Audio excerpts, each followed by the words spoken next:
ಕರ್ನಾಟಕ ರಕ್ಷಣಾ ವೇದಿಕೆ ಪ್ರವೀಣ್ ಕುಮಾರ್ ಶೆಟ್ಟಿ ಬಣದ್ ಸಂಘಟನೆ ವತಿಯಿಂದ ಲಿಂಗಸುಗೂರು ಪುರಸಭೆ ಮುಖ್ಯಾಧಿಕಾರಿಗಳಿಗೆ ಮನವಿ.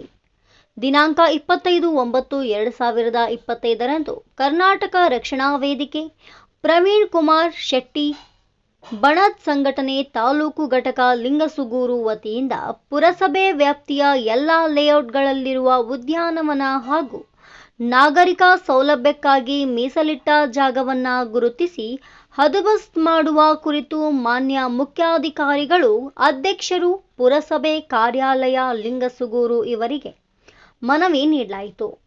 ಈ ಸಂದರ್ಭದಲ್ಲಿ ಕರವೇ ಅಧ್ಯಕ್ಷರಾದ ಶ್ರೀ ಆಂಜನೇಯ ಎಚ್ ಭಂಡಾರಿ, ಉಪಾಧ್ಯಕ್ಷರಾದ ಭೀಮೇಶ್ ಎಲ್ ನಾಯಕ್, ಶಿವು ಪತ್ತಾರ್, ಭೀಮೇಶ್ ಆರ್ ನಾಯಕ್, ನಾಗರಾಜ್ ಗುತ್ತೇದಾರ್, ಪ್ರೇಮ್ ಕುಮಾರ್ ಪಾಟೀಲ್, ಅಭಿಷೇಕ್ ನಾಯಕ್, ಮೌನೇಶ್ ಬುಳ್ಳಾಪುರ, ಮಹಮ್ಮದ್ ಕೈಫ್ ಹಾಗೂ ದೇವರಾಜ್ ಶಾಸ್ತ್ರಿ ಸೇರಿದಂತೆ ಉಪಸ್ಥಿತರಿದ್ದರು. ವರದಿ Nazeer Ahmed tailor, Kanaka TV, Lingasugur. Layout ಮಾಲೀಕರು ಉದ್ಯಾನವನ ಜಾಗವನ್ನು ನಿವೇಶನವಾಗಿ ಪ್ರದರ್ಶಿ ಮಾರಾಟ ಮಾಡಿಕೊಂಡಿದ್ದಾರೆ. ಕಾರಣ ಪುರಸಭೆ ವ್ಯಾಪ್ತಿಯಲ್ಲಿರುವ ಎಲ್ಲ ಲೇಔಟ್ಗಳಲ್ಲಿರುವ ಉದ್ಯಾನವನ ಹಾಗೂ ನಾಗರಿಕ ಸೌಲಭ್ಯಕ್ಕಾಗಿ ಮೀಸಲಿಟ್ಟ ಜಾಗಗಳನ್ನು ಗುರುತಿಸಿ ಹದಬಸ್ತ್ ಮಾಡಿ ಉದ್ಯಾನವನ ಹಾಗೂ ನಾಗರಿಕ ಸೌಲಭ್ಯಕ್ಕಾಗಿ ಮೀಸಲಿಟ್ಟ ಜಾಗ ಎಂದು ಬೋರ್ಡ್ ಹಾಕಬೇಕು.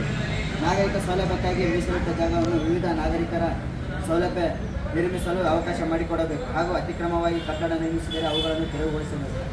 ನಮ್ಮ ಮನವಿಗೆ ಸ್ಪಂದಿಸದಿದ್ದರೆ ಪುರಸಭೆ ಕಾರ್ಯಾಲಯದ ಮುಂದೆ ಧರಣಿಯನ್ನು ಹಮ್ಮಿಕೊಳ್ಳಲಾಗುತ್ತೆ ಎಂದು ಈ ಮೂಲಕ ತಿಳಿಯಪಡಿಸುತ್ತೇವೆ. ಜನರನ್ನು ಗುರುತಿಸಿ ಹದಬಸ್ತು ಮಾಡುವ ಕುರಿತು ಮಾನ್ಯರೇ, ಈ ಮೇಲ್ಕಣಿಸಿದ ವಿಷಯಕ್ಕೆ ಸಂಬಂಧಿಸಿದಂತೆ ಕರ್ನಾಟಕ ರಕ್ಷಣಾ ವೇದಿಕೆ ಪ್ರವೃತ್ತಿ